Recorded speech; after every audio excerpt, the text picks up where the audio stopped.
دوستان محترم، نعت یہ مشاعرہ تھا اور فہرست بنانے والوں کے سامنے مشکل یہ تھی کہ جگر مراد آبادی صاحب کو اس مشاعرے میں کیسے بلایا جائے۔ منتظمین کے درمیان سخت اختلاف پیدا ہو گیا، کچھ ان کے حق میں تھے اور کچھ مخالف۔ دراصل جگر کا معاملہ تھا ہی بڑا اختلافی۔ بڑے بڑے شیوخ اور عارف باللہ ان کی شراب نوشی کے باوجود ان سے محبت کرتے تھے۔ انہیں گنہگار تو سمجھتے تھے لیکن لائق اصلاح بھی سمجھتے تھے۔ شریعت کے سختی سے پابند علماء حضرات بھی ان سے نفرت کرنے کی بجائے افسوس کرتے تھے کہ ہائے کیسا اچھا آدمی کس برائی کا شکار ہے۔ عوام کے لیے وہ ایک اچھے شاعر تھے لیکن تھے شرابی۔ تمام رعایتوں کے باوجود علماء حضرات بھی اور شاید عوام بھی یہ اجازت نہیں دے سکتے تھے کہ وہ نعتیہ مشاعرے میں شریک ہوں۔ آخر کار بہت کچھ سوچ سمجھ کے بعد منتظمین مشاعرہ نے یہ فیصلہ کیا کہ جگر کو مدعو کیا جائے۔ اب یہ اتنا جرت مندانہ فیصلہ تھا کہ جگر کی عزت کا اس سے بڑا اعتراف ہو نہیں سکتا۔ جگر کو مدعو کیا گیا تو وہ سر سے پاؤں تک کانپ کے رہ گئے۔ میں یعنی جگر مراد آبادی جو گنہگار ہے، جو رند ہے، جو سیاکار ہے، جو بدبخت ہے اور مصطفیٰ کی نعت پڑھے گا، نعتیہ مشاعرے میں آئے گا؟ نہیں صاحب نہیں، ایسا نہیں ہو سکتا۔ منتظمین کے سامنے یہ مسئلہ تھا کہ جگر صاحب کو تیار کیسے کیا جائے۔ ان کی تو آنکھوں سے آنسو اور ہونٹوں سے انکار رواں تھا۔ نعتیہ و شاعر حمید صدیقی صاحب نے انہیں آمادہ کرنا چاہا مگر بے سود۔ ان کے مربی نواب علی حسن طاہر نے کوشش کی لیکن تیار نہ ہوئے۔ بالآخر اصغر گونڈوی نے حکم دیا اور وہ چپ ہو گئے۔ سرحا نے بوتل رکھی تھی، اسے کہیں دور چھپا دیا۔ دوستوں سے کہہ دیا کہ کوئی ان کے سامنے شراب کا نام تک نہ لے۔ دل پر کوئی خنجر سے لکیریں کھینچتا تھا۔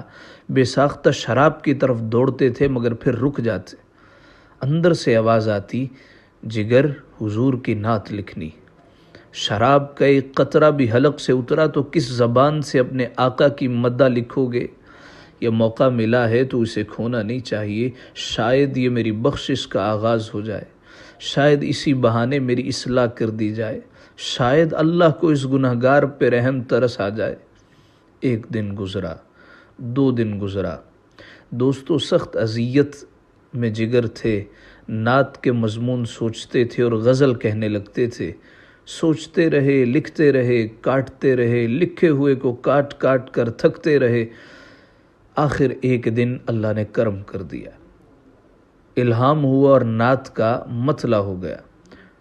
پھر ایک شعر ہوا، دوسرا ہوا، پھر تو جیسے انوار کی بارش نازل ہوئی۔ نعت مکمل ہوئی تو انہوں نے سجدہ شکر ادا کیا۔ مشاعرے کے لیے اس طرح روانہ ہوئے جیسے حج کو چلے جا رہے ہیں۔ کونین کی دولت ان کے پاس ہے، جیسے انہیں آج شہرت کی سدرۃ المنتہا تک پہنچنا ہے۔ انہوں نے کئی دن سے شراب نہیں پی تھی لیکن حلق بھی خشک نہیں تھا۔ ادھر تو یہ حال تھا، دوسری طرف مشاعرہ گاہ کے باہر اور شہر کے چوراہوں پر احتجاجی پوسٹر لگ گئے تھے۔ ایک شرابی نعت پڑھے گا؟ آپ کا ایمان سلامت ہے، ایک شرابی سے نعت پڑھوا رہے ہیں؟ لوگ بپھرے ہوئے تھے۔ اندیشہ یہ تھا کہ جگر صاحب کو کوئی نقصان نہ پہنچا دے۔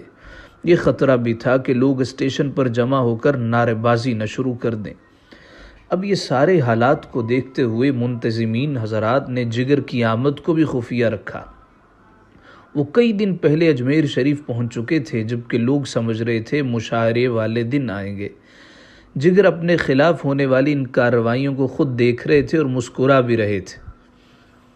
جانتے تھے کہ یہ لوگ کس لیے آئے ہیں، یہ لوگ کس لیے میرے خلاف ہوئے ہیں کہ میں شرابی اور مصطفیٰ کی نعت، اور یہ بھی جانتے تھے کہ مصطفیٰ کا امتی گنہگار سے گنہگار بھی کیوں نہ ہو مگر حضور سے عشق وہ سچا کرتا۔ جگر یہ دیکھتے رہے، مسکراتے رہے، کہاں پھر یہ مستی، کہاں ایسی ہستی، جگر کی جگر تک ہی میں خاریاں ہیں۔ آخر مشاعرے کی رات آ گئی۔ جگر کو بڑی حفاظت کے ساتھ مشاعرے میں پہنچا دیا گیا۔ اسٹیج سے آواز ابھری، خواتین و حضرات، رئیس المتغزلین حضرت جگر مراد آبادی۔ اس اعلان کے ساتھ ایک شور بلند ہوا۔ جگر نے بڑے تحمل کے ساتھ مجمع کی طرف دیکھا اور محبت بھرے لہجے میں گویا ہوئے، آپ لوگ مجھے ہوٹ کر رہے ہیں یا نعت رسول مصطفیٰ کو کر رہے ہیں، جس کے پڑھنے کی سعادت آج مجھے ملنے والی ہے اور آپ سننے کی سعادت سے محروم ہونا چاہتے ہیں۔ شور کو جیسے سانپ سونگھ گیا۔ بس یہی وہ وقفہ تھا جب جگر کے ٹوٹے ہوئے دل سے یہ صدا نکلی، ایک رند ہے اور مدحت سلطان مدینہ، ایک رند ہے اور مدحت سلطان مدینہ، ہاں کوئی نظر رحمت سلطان مدینہ۔ جو جہاں تھا ساکت ہو گیا۔ یہ معلوم ہوتا تھا جیسے ان کی زبان سے شعر ادا ہو رہا ہے اور قبولیت کا پروانہ بھی عطا کیا جا رہا۔ نعت کیا تھی؟ گناہگار کے دل سے نکلی ہوئی آہ تھی جو خواہش پناہ تھی، آنسوؤں کی سبیل تھی، بخشش کا خزینہ تھی۔ وہ خود رو رہے تھے اور سب کو رلا رہے تھے۔ دل نرم ہو گئے، اختلاف ختم ہو گئے۔ رحمت عالم صلی اللہ علیہ وآلہ وسلم کا قصیدہ تھا، بھلا غصے کی کھیتی کیوں کر ہری رہتی؟ یہ نعت اس شخص نے نہیں کہی ہے، اس سے کہلوائی گئی ہے۔ مشاعرے کے بعد سب کی زبان پر یہی نعت تھی کہ ایک رند ہے اور مدحت سلطان مدینہ، ہاں کوئی نظر رحمت سلطان مدینہ۔ دامان نظر تنگ و فراوانی جلوہ، اے طلعت حق طلعت سلطان مدینہ۔ اے خاک مدینہ تیری گلیوں کے تصدق، تو خلد ہے تو جنت سلطان مدینہ۔ اس طرح کہ ہر سانس ہو مصروف عبادت، دیکھوں میں در دولت سلطان مدینہ۔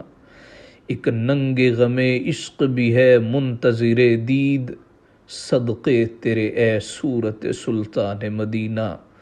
کونین کا غم یاد خدا اور شفاعت، دولت ہے یہی دولت سلطان مدینہ۔ ظاہر میں غریب الغربا پھر بھی یہ عالم، شاہوں سے سوا سطوت سلطان مدینہ۔ اس امت عاصی سے نہ منہ پھیر خدایا، نازک ہے بہت غیرت سلطان مدینہ۔ کچھ ہم کو نہیں کام جگر اور کسی سے، کچھ ہم کو نہیں کام جگر اور کسی سے، کافی ہے بس ایک نسبت سلطان مدینہ۔